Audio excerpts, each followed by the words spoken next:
É a mesma lógica para a tributação dos dividendos. Se não haver uma compensação no IRPJ, na verdade, acaba sendo, no longo prazo, um tiro no pé. Nada indica de que isso vá acarretar em um aumento da arrecadação. Ao contrário, você tem um incentivo à pejotização, principalmente nas pequenas e médias empresas, de você internalizar gastos que são pessoais, por exemplo, e colocar lá como se fosse da empresa. Óbvio, porque todo agente econômico vai se movimentar no sentido de pagar o menor imposto possível.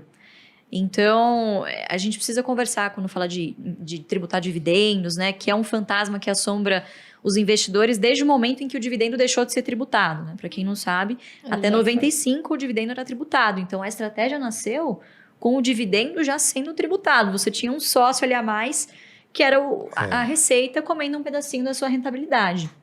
Então, mesmo nesse quesito, as empresas que mais vão sofrer é o pequeno empresariado. De novo, porque grandes empresas que têm capital aberto, têm plena condição, obviamente, de contratar bons profissionais para fazer o quê? Uma gestão tributária mais eficiente e pagar menos impostos. Então, nem que isso acarrete em menos dividendos num primeiro momento, mas, sei lá, mais bonificações ou mais recompra de ações, de novo, quem vai sair perdendo é o pequeno e médio empresário, que é quem emprega nesse país. Então, mas se você for analisar friamente, hoje são poucas as empresas que pagam dividendos. A maioria paga juros sobre capital próprio. E o juro sobre capital próprio ele é tributado. Então,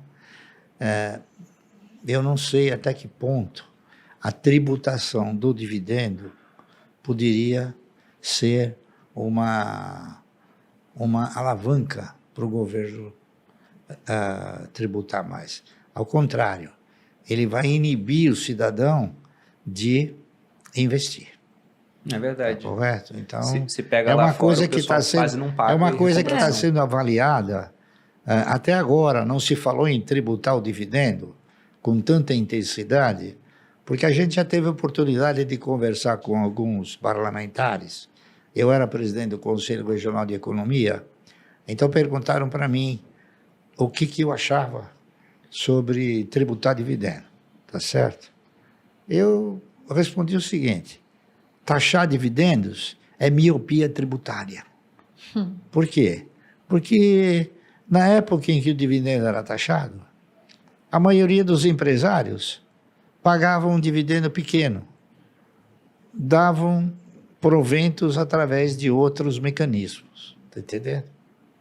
Então, o governo nunca arrecadou aquilo que ele estima ser uma fonte de arrecadação, entendeu? Porque tem uma coisa, o governo ele pensa em subtrair, não é isso? Ao passo que o empresário ele pensa em quê? Em contribuir, tá entendendo?